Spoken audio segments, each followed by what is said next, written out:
Statik Selektah. What was your introduction to hip-hop, and how did you first get involved? I was probably like 7 or 8 years old and heard, at an earlier age, I heard LL Cool J, and I remember hearing it, and like, it kind of stuck with me a little bit, but once I was like, I think it was a Scenario video, I must have been 8 or 9 years old, actually, and I heard Scenario. When I seen that on MTV, I was like, it kind of just like, it was a moment for me. I was like, I got to be part of this. Like, I love it. And after that, it was, a lot of Tribe shit, KRS-One, Wu-Tang, Gangstar, Nas.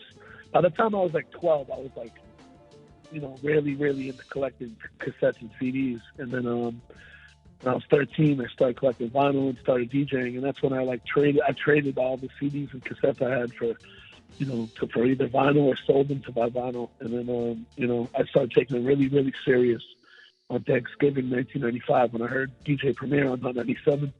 I heard like Flex and Kid Capri. I was just like, that was the day I was like, nah, this is what I'm doing in my life. That's amazing. And how did you make that jump from being a DJ to being a producer? Well, it was always like kind of from day one, it's like I wanted to do both. So I obviously couldn't afford to do both. But right when I got turntables, I got like this like used Gemini sampler. It had like 10 seconds or something on it, but it was like messed up. It was a used sampler, and there was something wrong with it. Like the speed would go off once in a while, so I used to get really frustrated because I'd have like something looped up, and it would just like, I don't know if it was the fuse or something was wrong with it where it just like went off, and I would get really, really frustrated trying to learn this like piece of shit sampler. And then I had my little like bullshit Casio keyboard, and it took me a long time to understand, you got to realize this is 1995. Like, exactly. You had to have physical things to do this. You couldn't just get software. Like if a 13-year-old nowadays was like, yo, I just worked and bought turntables and a sampler, I'd be like, what? Like, it was almost normal back then. Like, I just tried to learn, and the beats were a challenge for me for a long time. And then I'd say by the time I was 18, I started getting like more understanding. Actually, no, that's not true. I would say like 16, 17, I started making like decent beats. But DJing was my thing. I was winning battles. That was like my main thing, doing mixtapes and parties and all that. Like, I must have DJed 100 parties before I turned 18 years old. Like, I was doing school dances, I was doing clubs, all that.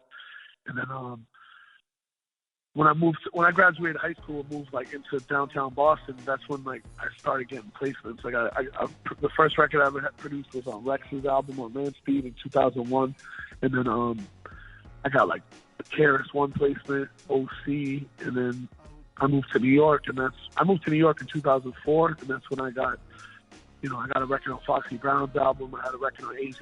AZ was the first like check I got from the song called Animal. It was on the Format album on Koch.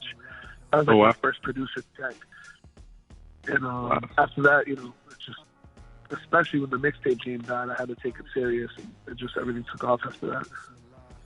I talked to UFO Feed when you guys dropped the collaboration tape, and he gave me this really good quote about you, where he said, Statik is the man. He's the gatekeeper, and you have to see him before you reach that next level.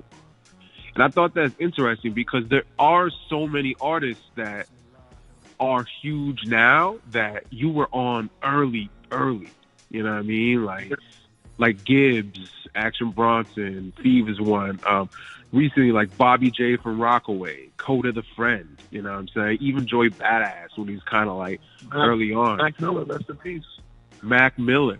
He's on Griselda. It goes on and on and on and on, bro. Like the only person in the game that really blew up to that level only two actually, and I had the opportunity, and I just like, I don't know, it was like one of those missed things. But me and Kendrick used to talk a lot, and like we never really got anything done. And that was early, like super early. And another one was Drake. Like I had an in with him too, and it just was like missed. When I met Drake a couple times, but the first time I ever met him, he told me how much he like bumped my shit and all that. And that meant a lot to me because I was, this is like 2012. Like Drake was, I mean, he still Wow. is, but at that point he was like the biggest thing in the galaxy. And he like expressed how much he fucks with my shit, so that was dope.